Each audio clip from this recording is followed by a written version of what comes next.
What's up you guys, it's Laura here. So a couple of months ago I made a video called I'm Anxious, and in that video I talked about how I was struggling with anxiety and I just wanted to talk to someone about it.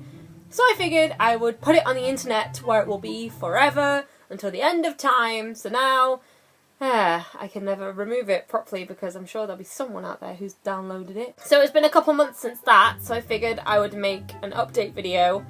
And I made that video in October or November of 2016, and it is currently April 2017, so it's been about 6 months. So this is like a 6-month update kind of thing. First things first, the last time I had a major panic attack was February, so that means it's been about 2 months since I've had a major panic attack, which is an awesome step forward. I'm just really over the moon about that. So obviously I'm doing something right. I've also managed to get help for my anxiety. I went to see someone about doing CBT or cognitive behavioural therapy. I've been doing that for a couple of months and I've actually finished my course and I couldn't be happier with the results. It's just wow. And I've stopped dwelling on the fact that I have anxiety issues. It's not a part of me. I've come to terms with the fact that I do struggle with anxiety. I don't let it define me. It's not going to define me and it never will. And that's really important, and that's a really important step.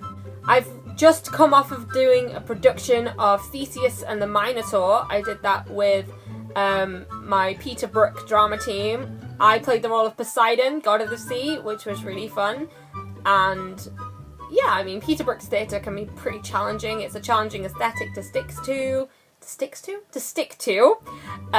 But we did it, and hopefully we're gonna get a good grade for it. I hope we will, because I think everyone's put a lot of effort into it, and yeah. So for the second part of this video, I figured I would do a little thing about tips and tricks that I've found that help with my anxiety, and I would share them with you guys. So the first thing that I found really helpful was having something in my hands to fiddle with, whether it's just a hair tie, like, you know, having it on my wrist and just doing this with it. Sometimes I find that can distract me, like I'm doing it now. This is the kind of thing I would do. I also really love tangles. They're my favourite things. I actually can't find mine, which is really annoying, but it's like you run it in your hands. It's like a bracelet type thing, and you run it and it's really useful. Mine's like pink and purple, but you can get them in all different colours. They have textured ones, there's like metallic ones. Another thing that I've tried is thumb stones, which are like little things. They have like an area where you can rub your thumb against it. It's kind of like the feeling of scrolling through a phone. That's what it feels like, and I find that can be really useful. But yeah, I've got my little notepad here, if you're wondering why I'm like, oh, where is it? Another thing that I find really useful right now, I haven't done it lately, but meditation. I bet there's some of you who thought, oh, masturbation. No! Well, I mean, if it helps you, it helps you. But meditation, I was actually recommended to try meditation by one of my friends. It was actually back in February when I had my last major panic attack. My friend Matt was telling me about it, and I figured I would give it a try.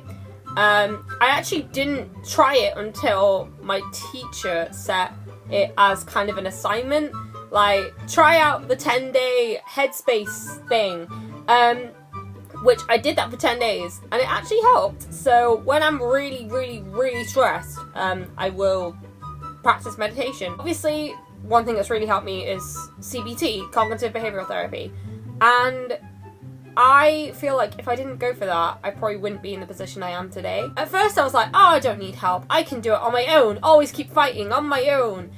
No. If you feel like you need help, then that's okay. You know, it's nothing to be ashamed of. It's something that a lot of people go through. A lot of people have to do that. And that's okay. Some of the techniques have really helped me, including a mood diary. I kept a mood diary for 2 weeks. And I wrote down how I was feeling, and it kind of let me win back control, if you like. Kind of get control back over my life, over my emotions. I could say, right, I'm feeling like this, and then work out why, and then like try and work through that. and I find that that's really helpful. Another thing that's really helpful is podcasts. When I had really bad anxiety, I found that listening to music in particular sometimes sparked my anxiety more, whereas listening to podcasts I find really quite calming. I've got a couple of my favourites written down. The first one is Ladies Who Lunch, or LWL. That is Ingrid Nielsen and Kat Valdez, and they're both here on YouTube, Katrific and Ingrid Nielsen. But they do quite a frank podcast talking about things like relationships and depression and honesty. Another one that I really like is Jenna and Julian, Jenna Marbles and Julian Solomita, and that's really funny as well. My favourite one was when they did the whole Pottermore one, because obviously I'm a Harry Potter nerd. I love that one. Oh yeah, the Nerdist podcast. The Nerdist one, that's a really famous one. I actually downloaded a load of back episodes from like ages ago.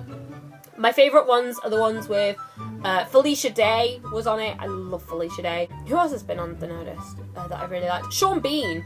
Sean Bean has a very relaxing voice. Like, oh my god, I could listen to him all day. I know some people don't like that kind of accent, but oh my god, I absolutely love it. Not gonna lie, I'm a little bit turned on by that. I need to do a whole video about that kind of topic, like being turned on and all that kind of thing. I really need to do a whole video on that. Psychobabble. The one with Tyler Oakley and Corey Cool, I want to say his name is. I don't know if I pronounced that right, but that's a really good one. So Psychobabble. Another thing that I found really helpful recently was being creative and like expressing myself creatively, whether that's writing, whether that's drawing, whether that's playing guitar. I find playing guitar is really helpful as well. So that's something that I really like to do, especially drawing recently anyway, because when I was in Thesis in the Minotaur, it was a very, very stressful week. I think I had a total of 2 breakdowns. Well, breakdowns. I like mini breakdowns. I was just there crying and my friends were like, oh my god, are you okay?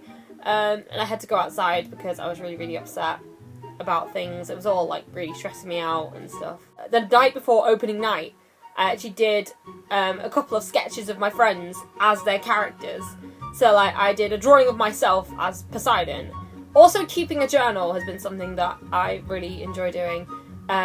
It's just like little things that I like to keep in there, and when I do finish it, I will probably do a video about it in the future. Yeah, there's just a couple of tips that I have and how I've been feeling over the past few months, how my anxiety's actually gotten a lot better. And recently I went to the Hull Comic-Con, and the night before I was pretty anxious because I hadn't been to a convention in a long time, but it was really, really good. I went as Castiel, and I met one of my old friends. I met Kat, who I hadn't seen for about a year and a half maybe, but it was so good to see her. Yeah, that is my anxiety update. I really hope you guys enjoyed it or found it useful. If you have any requests for any future videos, do let me know in the comments below, and always keep fighting, guys, and I will see you soon. Bye!